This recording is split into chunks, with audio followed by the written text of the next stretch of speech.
हड़प्पा काल की सभ्यता को खोजने में कौन कौन से इतिहासकारों का योगदान रहा।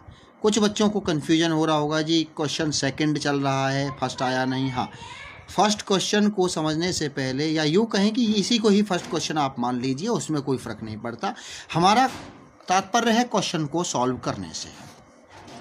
हड़प्पा काल की सभ्यता को खोजने में कौन कौन से इतिहासकारों का योगदान रहा है। ये 5 आपको स्क्रीन पर दिखाई देने वाले नाम हैं: Cunningham, sir John Marshall, R.E.M. Wheeler, Dayaram Sahni, Rakhaldas Banerjee. इन तीनों का एक विशेष योगदान है। इनमें अगर मान लीजिए हमारे पास 3 सेट आते हैं, तीनों राइटरों के विषय में अलग से थोड़ा बहुत जानकारी के लिए पूछा जाता है। इनसे संबंधित कभी कभी प्रत्येक राइटर से संबंधित मान लीजिए क्वेश्चन 3 नंबर में आए तो तीनों सेटों में अलग आएगा, 1 नंबर से आए तो 1 नंबर में आता है, 4 नंबर का क्वेश्चन अगर आता है तो 4 नंबर का भी इनमें से अलग अलग आता है, लेकिन 3 या 1 नंबर का ही इसमें से क्वेश्चन पूछा जाता है। अच्छा, अब आगे चलते हैं। यदि ये क्वेश्चन 3 नंबर का आता है तो हमें इन 3 नंबर में इन तीनों राइटरों के अलग अलग पॉइंट्स दिए हुए हैं, कोई एक कॉमन चीज़ आपको लिखनी है। अब हम बात करते हैं जैसे लिखने का तरीका। देखिए, यदि आपके सामने क्वेश्चन बड़ा आता है तो आप क्या करेंगे, बड़े क्वेश्चनों को सॉल्व करने के लिए ये ट्रिक आप अपनाएंगे, मेथड आप अपनाएंगे। क्वेश्चन के पेज का भरपूर प्रयोग करें। जो आपको ब्लैंक पेज दिया हुआ है, अनावश्यक तरीके से पेज को ना भरें। पेज को भरने का ये बिल्कुल सही मेथड है। इससे न तो आपका पेज बिल्कुल खाली ही दिख रहा है, ना बिल्कुल पूरी तरह से भरा हुआ है, और आपका काम भी हो रहा है। कनिंघम के बारे में बात करते हैं। इन 5 राइटरों से संबंधित 3-3 पॉइंट्स जो इंपॉर्टेंट निकल करके आती हैं, जो हमें पेपर में लिखनी होती हैं, वह हमने यहाँ पर आपके लिए लिखी हैं। ब्रिटिश ईस्ट इंडिया कंपनी के डायरेक्टर जनरल थे कौन? कनिंघम बिल्कुल थे। ये पहले 3 डायरेक्टर जनरल हैं ब्रिटिश ईस्ट इंडिया कंपनी के। कनिंघम ने दूसरा काम किया, इस सभ्यता से संबंधित मोहरों को खोजा है। कब? 1875 में एक रिपोर्ट इन्होंने पेश की है। इन्होंने ईंट, मृदभांड, सिक्के, आभूषण आदि को भी खोजा है। ये 3 काम कनिंघम से और 3 ही काम अगले सर जॉन मार्शल से, तो तरीका वही बिल्कुल। ब्रिटिश ईस्ट इंडिया कंपनी के डायरेक्टर जनरल थे, पहला पॉइंट सेम है दोनों में। 1924 में इन्होंने 5000 वर्ष पुरानी सभ्यता को फिर से खोजा। हड़प्पा के प्रमुख नगरों की खोज और खुदाई की और लेखन आदि का कार्य इन्होंने इससे संबंधित लिखने का शुरू किया। हालांकि हड़प्पा काल में न लिपि का तो कोई अब तक पहचान पाना बड़ा मुश्किल रहा है, इस वजह से इसकी भी लिपि के विषय में तो कुछ कहा जा नहीं सकता, लेकिन अपने आधार पर इन्होंने कुछ पुस्तकें भी इससे संबंधित लिखी। सिविलाइजेशन ऑफ मोहनजोदाड़ो इन्होंने लिखी, और उससे संबंधित कुछ जो इन्हें तथ्य मिले उन पर काम इन्होंने किया। ये सर जॉन मार्शल की बात, बहुत ही इंपॉर्टेंट इतिहासकार हिस्ट्रियन रहे हैं। R.E.M. व्हीलर भी ब्रिटिश ईस्ट इंडिया कंपनी के डायरेक्टर जनरल थे, और 1940 में इन्होंने भी हड़प्पा काल के पतन के कारणों का स्पष्टीकरण करने का प्रयत्न किया था।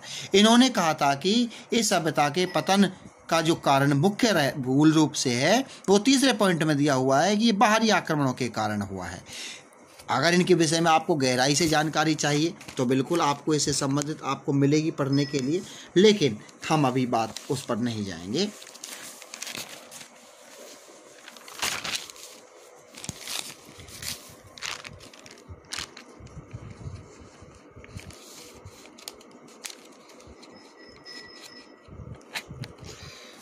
अगला जो राइटर है वो इससे ठीक दयाराम साहनी। ये दोनों के दोनों एक ऑफिसर्स रहे हैं, दोनों हड़प्पा काल के ब्रिटिश पुरातत्व विभाग के अंतर्गत ये रहे हैं। तो इन्होंने क्या काम किया, रेलवे लाइन के खुदाई के निर्माण के दौरान इन्होंने एक नगर खोजा, और इस नगर के संबंध में इन्होंने जानवरों के चित्र हों, बर्तन हों, मूर्तियों, मोहरों हों, आभूषणों, इन सबको दोबारा से इनके ऊपर स्टडी की, और 1920 से 25 के बीच में ये भारतीय पुरातत्व विभाग के लिए इन्होंने एक अधिकारी के पद पर कार्य किया। 1921 में इन्होंने हड़प्पा नगर की खोज की है। उसके बाद राखलदास बनर्जी 1922 में इन्होंने मोहनजोदड़ो नगर की खोज की। मोहनजोदड़ो का जो अर्थ है वो मृतकों का टीला, और इन्होंने भारतीय पुरातत्व विभाग के एक उच्च अधिकारी के पद पर कार्य किया था। ये क्वेश्चन आपका अगर आपके सामने 3 नंबर का, 2 नंबर का किसी भी स्थिति में आता है तो आपको पुनः हम इस शीट को पूरी ओपन करके दिखाते हैं कि आपको कौन सा मेथडोलॉजी का प्रयोग करना है। बड़ा क्वेश्चन आपको इस टाइप से करना है। ये आप ऐसे मानिए कि आपकी पूरी की पूरी बोर्ड की सीट है और इस टाइप से आपको एक क्वेश्चन सॉल्व करना है। हेडिंग वाइज आपको क्रम वाइज अंडरलाइन काले पेन से और नीले पेन का आपको भरपूर मात्रा में प्रयोग करना है ताकि आपको अंकों में अधिक से अधिक वृद्धि प्राप्त हो सके।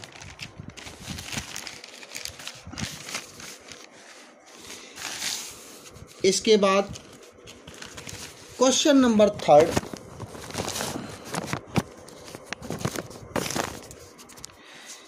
बहुत ही इंपॉर्टेंट, हड़प्पा सभ्यता के नगरों की मुख्य विशेषताओं का वर्णन कीजिए। ठीक, हड़प्पा सभ्यता के नगरों की मुख्य विशेषताओं का वर्णन किस प्रकार है, ये आपके सामने क्वेश्चन के फॉर्मेट के रूप में ये क्वेश्चन है। इसका आंसर किस प्रकार से दिया हुआ है उसको आप समझने की कोशिश करें। नगर योजना, टाउन प्लानिंग, गृह स्थापत्य कला, डोमेस्टिक आर्किटेक्चर, जल निकासी, ड्रेनेज सिस्टम्स है। पहले इन 3 पॉइंटों पर फोकस करते हैं, उसके बाद हम अगले पेज की तरफ चलेंगे। नगर योजना, हड़प्पा सभ्यता के नगरों की योजना बहुत प्रभावशाली है। प्रभावशाली का अर्थ बड़ी ही वैज्ञानिक ढंग से इसमें प्रयोग किया जाने वाले नगरों को बसाने के लिए ऊंचे स्थान देखना, ऊंचाई पर, ताकि वर्षा का पानी, बाढ़ के पानी से ये सुरक्षित रह सके। ये इनका एक वैज्ञानिक धारणा थी ताकि नगर को बाढ़, वर्षा के अनावश्यक जल इकट्ठा होने के कारण उससे सुरक्षित किया जा सके। इन नगरों में हड़प्पा, मोहनजोदड़ो, राखीगढ़ी, कालीबंगा ऐसे ही अन्य और भी बहुत सारे नगर हैं। गृह निर्माण कला, अब ये तो पहली थी भवन नगर योजना, दूसरी है भवन निर्माण कला।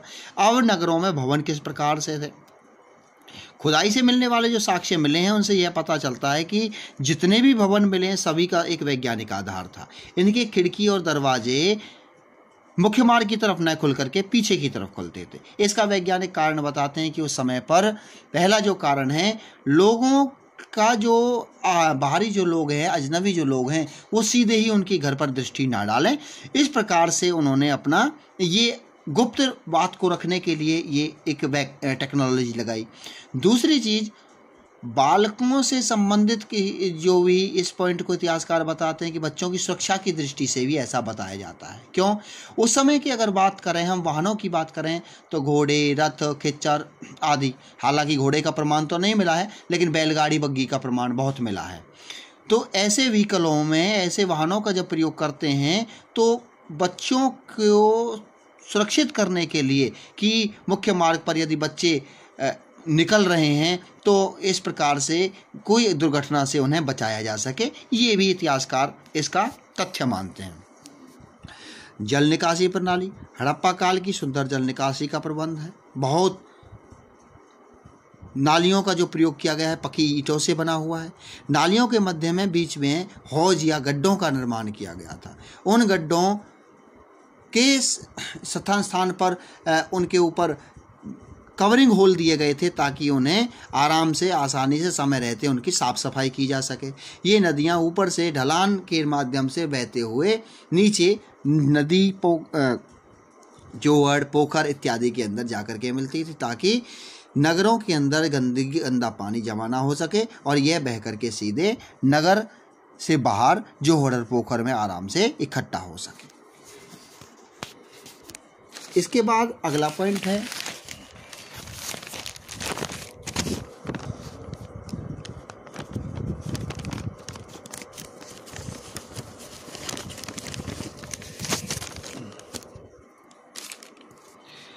विशाल स्नानागार। स्नानागार मतलब, गार का मतलब एक, वैसे तो स्थान से ही है लेकिन स्थान कैसा, स्नान करने का स्थान, यानी कि तालाबनुमा।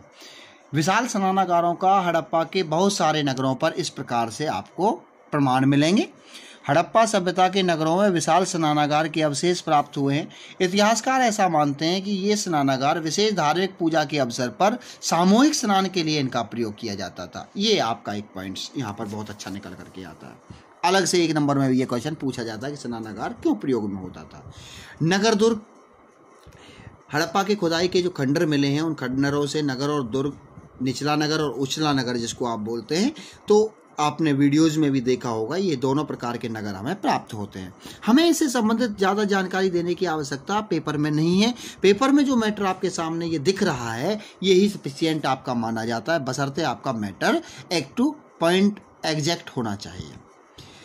यहाँ ऊंचे नगर के अंदर व्यापारी लोग नहीं जा सकते थे, यहाँ पर राजशाही लोग ही रहते थे, और जो निचला नगर था वहाँ पर मध्यम वर्ग के व्यापारी लोग यहाँ पर आराम से अपना व्यापार कर सकते थे।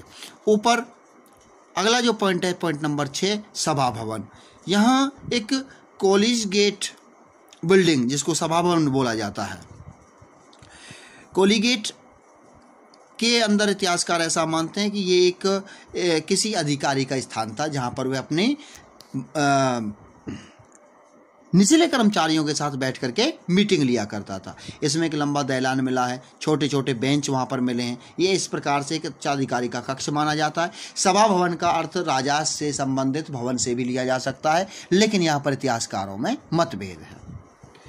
अगला प्रश्न है, इसी का पॉइंट है 7वां, विशाल स्नानागार। हड़प्पा सभ्यता की खुदाई से संबंधित भवनों में विशाल अन्नागार की व्यवस्था है। अन्नागार का अर्थ है यहाँ विशाल अन्न के भंडार मिले हैं। ये अन्नागार हमें इस बात का प्रतीक कराते हैं कि इन अन्नागार से ये लोग अपने जीवन यापन के लिए अन्न इकट्ठा करके रखते होंगे। सड़क निर्माण प्रणाली, यहाँ की सड़क एक दूसरे को समकोण काटती थी, जिसे ग्रिड प्रणाली कहा जाता है। नगर में कहीं पर भी किसी भी सड़क के माध्यम से किसी भी स्थान पर आसानी से पहुंचा जा सकता था। यह हड़प्पा की सड़क निर्माण प्रणाली का एक बेनिफिट था। इसके बाद आगे का जो पॉइंट आपका आ रहा है,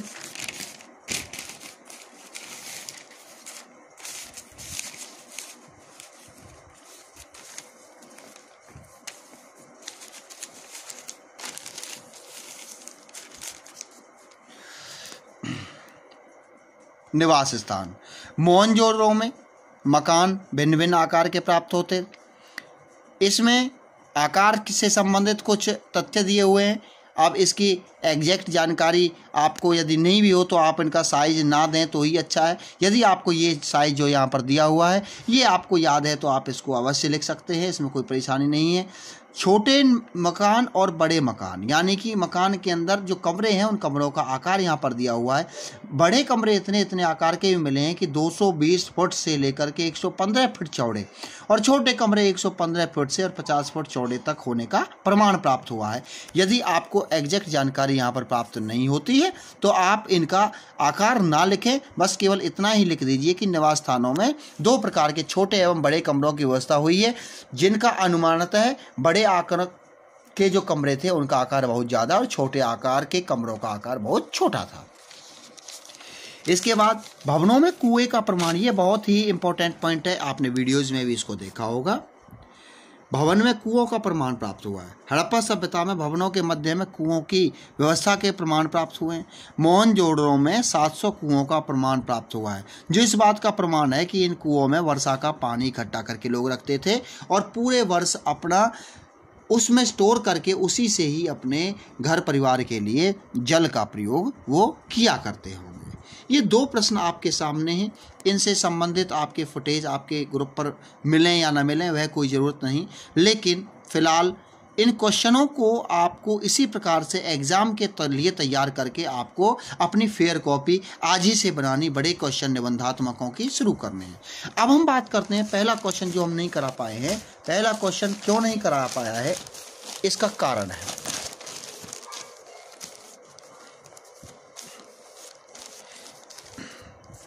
पहला क्वेश्चन कराने से संबंधित एक पॉइंट यह भी था कि हमें बड़े क्वेश्चनों को करने के लिए इसकी विशेषताओं वाला पॉइंट देखना पड़ता है। तो पहला प्रश्न है, हड़प्पा सभ्यता के प्रमुख नगरों के बारे में जानकारी दीजिए। इसमें ज़्यादा आपको कुछ नहीं करना, ज़्यादातर ये 8-10 जो नगर आपके दिख रहे हैं ये इंपॉर्टेंट नगर हैं। मानचित्र की दृष्टि से भी इन नगरों का विशेष महत्व है। मोहनजोदड़ो, हड़प्पा, कालीबंगा, लोथल, धोलावीरा, राखीगढ़ी, रोपड़, चनोदड़ो और कोट दीजिए। इनका वर्तमान में कहाँ पर लोकेशन है यह आपको जानकारी बहुत ज़रूरी रखनी है। मोहनजोदड़ो वर्तमान में पाकिस्तान में है और इसका अर्थ है मृतकों का टीला। यह उस समय का सबसे प्रसिद्ध नगर रहा करता था मोहनजोदड़ो का, लेकिन मोहनजोदड़ो की खुदाई हड़प्पा काल नगर के बाद में हुई, इसलिए इसका स्थान बाद में आता है। इसलिए इसको मोहनजोदड़ो सभ्यता के स्थान पर हड़प्पा सभ्यता कहा जाता है। मोहनजोदड़ो की जो खोज है वो राखलदास बनर्जी ने की है और ये सिंधु नदी के तट पर बसा हुआ नगर है। हड़प्पा सभ्यता का जो नगर है ये खुद रावी नदी के तट पर बसा हुआ नगर है और इसकी जो स्थापना है, जो खोज है, वह खोज दयाराम साहनी ने 1921 ईस्वी में की। आगे कालीबंगा जो स्थान है वह गंगानगर डिस्ट्रिक्ट पड़ता है, राजस्थान के अंदर, वहाँ पर पड़ता है। यहाँ पर काली चूड़ियों से संबंधित व्यापार हुआ करता था, इसलिए ब्लैक बेंगल के आधार पर इसका नामकरण अंग्रेजों के काल में किया गया। उसके बाद लोथल एक गुजरात के अंदर हड़प्पा का प्रमुख हड़प्पाई केंद्र है।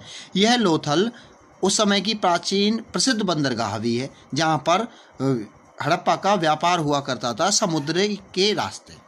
धोलावीरा भी गुजरात के अंदर ही है, लेकिन धोलावीरा एक बंदरगाह नहीं है क्योंकि यह अंदर की तरफ बसा हुआ एक नगर है।